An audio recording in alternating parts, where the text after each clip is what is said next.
झरपो के द्वारा संचालित ऑनलाइन वीडियो क्लासेस में आप सभी बच्चों का मैं लक्ष्मण कुमार गणित भौतिकी विषय का शिक्षक हार्दिक अभिनंदन करता हूँ। बच्चों, आज की क्लास में हम लोग त्रिकोणमिति के अनुप्रयोग के बारे में पढ़ेंगे। अनुप्रयोग क्या होता है, पहले इस पर थोड़ी सी बात हो जाए, उसके बाद हम लोग प्रश्नावली पे जाएंगे। प्रश्नावली पे सीधे हम लोग को कभी नहीं जाना चाहिए, उससे संबंधित छोटे छोटे चीज़ों को पहले पढ़ लेना चाहिए। उदाहरण के लिए युद्ध में डायरेक्ट नहीं उतर जाना चाहिए, पहले हथियार जुगाड़ कर ले, युद्ध लड़ने की रणनीति बना ले, प्लानिंग कर ले, तब अगर हम लड़ाई में जाएं तो हमें जीत मिलेगी, इसकी पूरी गारंटी ली जा सकती है। बच्चों, पहले अनुप्रयोग को समझें। अनुप्रयोग को अंग्रेजी में एप्लीकेशन कहते हैं। एप्लीकेशन जिसको हिंदी में अनुप्रयोग कहते हैं। बच्चों, एक उदाहरण देते हैं। जैसे मान लो कि शुरू में किसी ने गाड़ी बनाया होगा, साइकिल बनाया होगा, तो अगर साइकिल बना लिया होगा और साइकिल बनाने के बाद साइकिल का हम क्या करेंगे, गाड़ी को हम क्या करेंगे, गाड़ी बनाने से हमें कितना लाभ हो सकता है, अगर इस बात को वो नहीं सोचा होता तो आज दुनिया इतना सिंपल रास्ते पे नहीं चलता। दैट मीन्स अगर हम गाड़ी खरीद लें और गाड़ी का यूज नहीं करें, साइकिल बना लें, साइकिल खरीद लें और यूज ना करें, तो साइकिल खरीदना या बनाना किसी काम का कोई मतलब नहीं रखता। दैट मीन्स उसका हम प्रयोग करेंगे। साइकिल अगर हम खरीदें तो उससे हम क्या लाभ ले सकते हैं, उससे हम सामान कैरी कर सकते हैं, उससे हम खुद चढ़ के जा सकते हैं, उससे हम समय बचा सकते हैं। इस तरह के लाभ हमें उस साइकिल से उठाना है। बच्चों, बिल्कुल उसी प्रकार से हमने पिछले अध्याय में त्रिकोणमिति को पढ़ा, त्रिकोणमिति को समझा, sine theta, cos theta, tan theta, सारे चीजों को जाना, उसके संबंधित फॉर्मूले को सीखा। अब हमें उन सारी चीजों का लाभ उठाना है। हम अपने दैनिक जीवन में उस साइन थीटा और कॉस थीटा से क्या लाभ ले सकते हैं, इसी को हम अनुप्रयोग कहते हैं, इसी को हम एप्लीकेशन कहते हैं। तो इस चैप्टर में हम लोग त्रिकोणमिति के फायदे, यूजेज और उसके प्रयोग के बारे में सीखेंगे। इसलिए मैंने हेडिंग लगाया त्रिकोणमिति के कुछ अनुप्रयोग। हायर क्लासेस में जब आप लोग जाएंगे बच्चों 10th के बाद, तो इसका बहुत बड़ा स्टडी आपको करने का मौका मिलेगा। इसलिए मैं आपको उस लेवल तक भी बता दूंगा, लेकिन स्टार्ट 0 लेवल से करेंगे। अंग्रेजी में कहते हैं बच्चों एप्लीकेशंस ऑफ ट्रिगोनोमेट्री। खास करके इस अध्याय को शुरू करने के लिए हमें 2 टर्म समझाना है बच्चों। 2 तरह के कोण के बारे में बताना है, 2 तरह के एंगल के बारे में बताना है। एक को कहते हैं बच्चों अवनमन कोण, अवनमन कोण, अवनमन कोण किसे कहते हैं, और एक को कहते हैं बच्चों उन्नयन कोण, उन्नयन कोण। ये 2 तरह के कोण हैं, सुनने में एक जैसा लगता है, लेकिन अगर आप दोनों को नहीं समझेंगे, दोनों के बीच में क्या अंतर है इसको नहीं जानेंगे, तो शायद आपको दिक्कत हो सकती है। बच्चों, बहुत ही साधारण है। मान लीजिए कि एक वस्तु है जो अर्थ के सरफेस पर है। मान लीजिए कि ये पृथ्वी का सतह है, अर्थ का सरफेस है। इसको आप पृथ्वी का सतह कह सकते हैं, पृथ्वी का सतह, जमीन बोल दीजिए इसको। यहां पर बच्चों एक वस्तु है, सपोज कर छोटा सा वस्तु बना देते हैं। मान के चलो कि एक छोटा सा इस टाइप का यहां पर एक हम वस्तु बना देते हैं। वस्तु को थोड़ा सा इस रूप में देखें।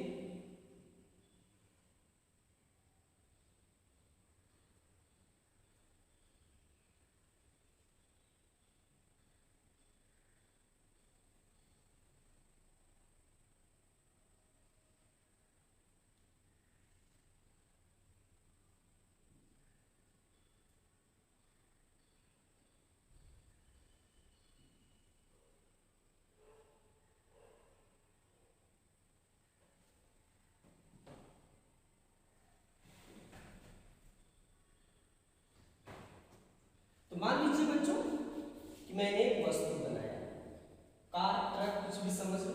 मैं कोई चित्रकार नहीं हूं कि आपको बहुत अच्छा फोटो बना के दूं। मान लीजिए एक वस्तु है। इस गाड़ी को एक व्यक्ति किसी ऊंचाई पे चढ़ गया, जैसे कि मान के चलो कि किसी टावर पे चढ़ गया या छत पे चढ़ के। यहां से एक व्यक्ति है जो इस गाड़ी को देखता है। यहां से एक व्यक्ति इस गाड़ी को देखता है। ध्यान दीजिएगा, एक वस्तु है और एक व्यक्ति है, कोई पर्सन समझ लो। यह व्यक्ति इस गाड़ी को देखता है तो तिरछी नजर से नीचे देखेगा, तो तिरछी नजर से नीचे की ओर देखेगा। इस गाड़ी को देखा, व्यक्ति ऊपर है, वस्तु नीचे है। तिरछी नजर से नीचे देखा, इसको बोलते हैं दृष्टि रेखा। दृष्टि रेखा, दृष्टि रेखा से ही इस व्यक्ति ने इस गाड़ी को देखा। अब ये व्यक्ति यहां पर है तो व्यक्ति के सामने एक क्षैतिज रेखा खींचो, इसको हम बोलते हैं क्षैतिज रेखा, हॉरिजॉन्टल लाइन। अब बच्चों व्यक्ति यहां पर है, वस्तु नीचे है। जब व्यक्ति ऊपर हो, वस्तु नीचे हो, और ऊपर से जब वस्तु को नीचे की तरफ देखा जाता है तो उस समय यहां पर जो कोण बनता है, यहां जो कोण बनता है, थीटा कोण जो भी कह सकते हैं आप इसे हम कहते हैं अवनमन कोण। अवनमन कोण की बात कब होती है? जब व्यक्ति ऊपर से रह करके नीचे के किसी वस्तु को देखता है। बस इसी बात को पलट दो बच्चों। एक वस्तु था जो ऊपर था, समझ लो कि ये पतंग है और ये अर्थ का सरफेस है। इस पतंग को एक व्यक्ति यहां से देखा, समझ लीजिए कि एक व्यक्ति है, यहां से इस पतंग को देखा। तो यहां से जो देखा, ये तो व्यक्ति की ऊंचाई हो गई, अपना हाइट कुछ होगा, तो यहां पर आप एक लाइन खींच देंगे और यहां पर ये रहा दृष्टि रेखा, इसको हम दृष्टि रेखा कहेंगे। इसी लाइन से यह व्यक्ति, यहां पर आप व्यक्ति समझें और यहां पर आप इसको वस्तु समझें। तो व्यक्ति नीचे है, वस्तु ऊपर है। यहां जो कोण बनेगा बच्चों, थीटा, इसको भी मान लीजिए, तो इसी कोण को हम कहते हैं उन्नयन कोण। तो दोनों में क्या फर्क हुआ? जब व्यक्ति ऊपर हो और ऊपर से नीचे की वस्तु को देखे तो बनता है अवनमन कोण। जब व्यक्ति नीचे हो और ऊपर की वस्तु को देखे, वस्तु ऊपर में होना चाहिए। जैसे आप एक चिड़िया को देख रहे हैं, आप किसी उड़ते पतंग को देख रहे हैं, आप किसी पेड़ के चोटी को देख रहे हैं, किसी पहाड़ के चोटी को जमीन पर खड़ा होकर देख रहे हैं, तो उस स्थिति में जो कोण बनता है बच्चों, इसको हम कहते हैं उन्नयन कोण।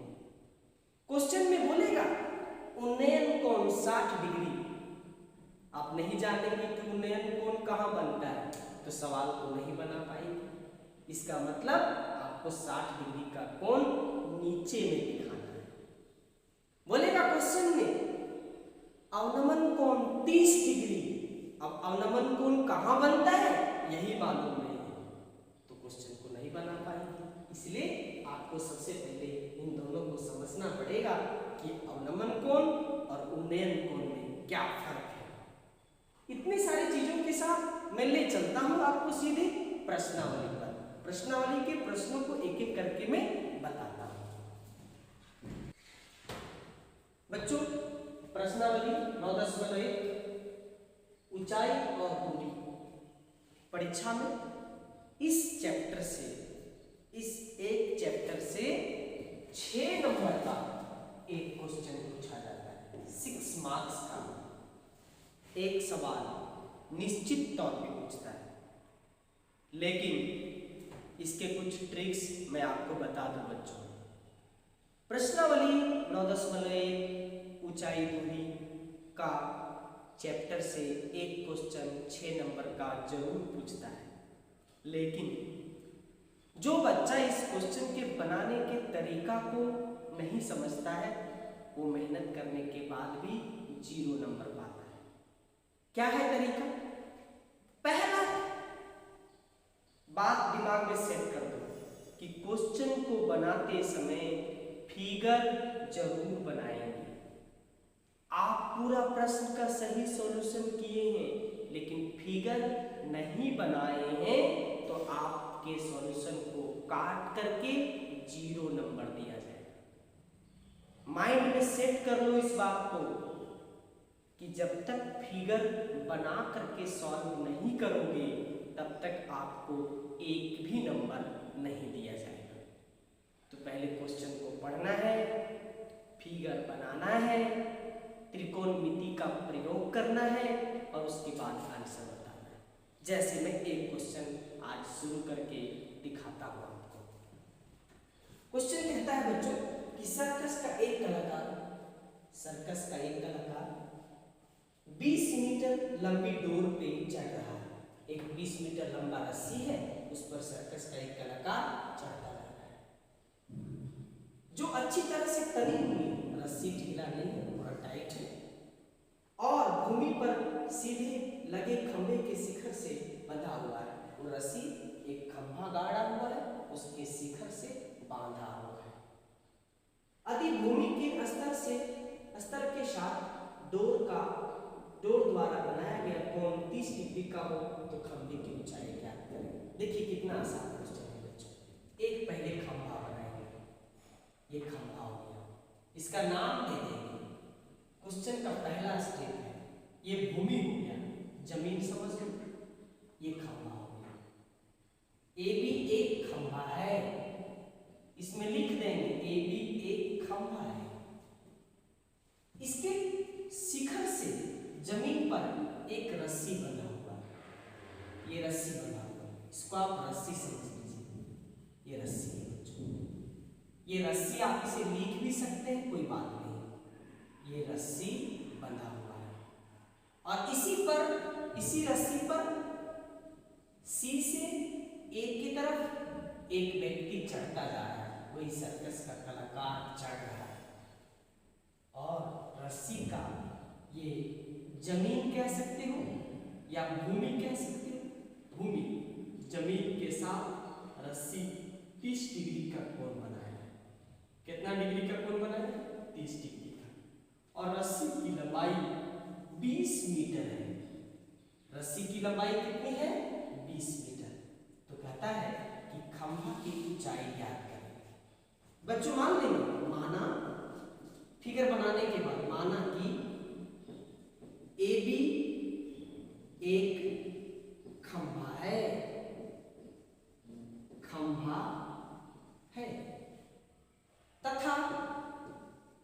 तथा AC एक रस्सी है जिसकी लंबाई 20 मीटर है,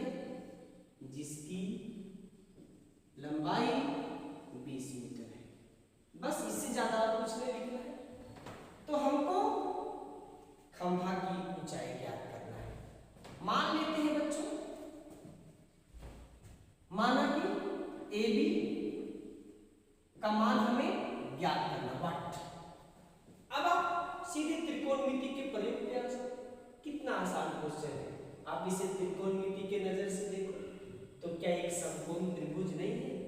और आपको पढ़ाए थे कि समकोण त्रिभुज जहां दिखे समझना त्रिकोणमिति हम उसको लगा सकते हैं। ए बी सी एक समकोण त्रिभुज है, ए बी ज्ञात करना है और ए सी पता है। इसको हम लंब कहेंगे, इसको हम कर्ण कहेंगे। तो लंब हमको पूछा है, कर्ण दिया हुआ है और कोण भी दिया हुआ है। तो हम कहेंगे त्रिभुज एबीसी में, एबीसी त्रिभुज में देखिए क्या बनेगा। ए बी क्या बन गया बच्चों? लंब बन गया। लंब पूरा विस्तार से बता देते, जिसको आप पी कह सकते हैं। और ए सी क्या बन गया बच्चों? कर्ण बन गया, जिसको आप एच बोलते हो और जिसका मान कितना है? 20 मीटर। और बीसी की आवश्यकता तो नहीं है, लेकिन इसको हम आधार कहेंगे, जिसको आप बी से सूचित करते हैं। आपको क्या करना है? एच दिया हुआ क्या है, सॉरी क्या करना है? पी दिया हुआ क्या है? एच। तो आप कौन सा त्रिकोणमिति का हथियार लोगे? Sine theta. क्यों? क्योंकि लंब और कर्ण का संबंध किसके बीच होता है? तो साइन थीटा के बीच होता है। तो बच्चों थीटा की जगह पर कितना है? 30 डिग्री। तो क्या लेंगे? साइन 30 डिग्री बराबर 30 के सामने वाला भुजा लंब, 30 से सटा हुआ भुजा 20 मीटर। तो क्या कहेंगे? लंब बट्टा कर ए बी बट्टा ए सी। आगे बढ़ा दे बच्चों। साइन 30 डिग्री का मान आपको पहले से मालूम होना चाहिए, 1/2 होता है, is equal to A B निकालना चाहते हैं और ए सी कितना है? 20 मीटर है। तिरछा क्रॉस करेंगे बच्चों। ए बी इक्वल टू 20/2, काट देंगे इसको। A B equal to 10 metre. इसका मतलब therefore खंभा की ऊंचाई बराबर 10 मीटर। ये रहा इस क्वेश्चन का आंसर। कितना आसानी से बन गया। लेकिन इसी में आपको 0 नंबर मिलेगा। कब मिलेगा 0 नंबर? जब आप ये फिगर नहीं बनाएंगे। इसलिए जब भी इस प्रश्नावली का प्रश्न को बनाएं तो फिगर के साथ ही बनाएं। आगे का प्रश्न एक एक करके नेक्स्ट वीडियो में आप सबको बताऊंगा। आज के लिए आप सबको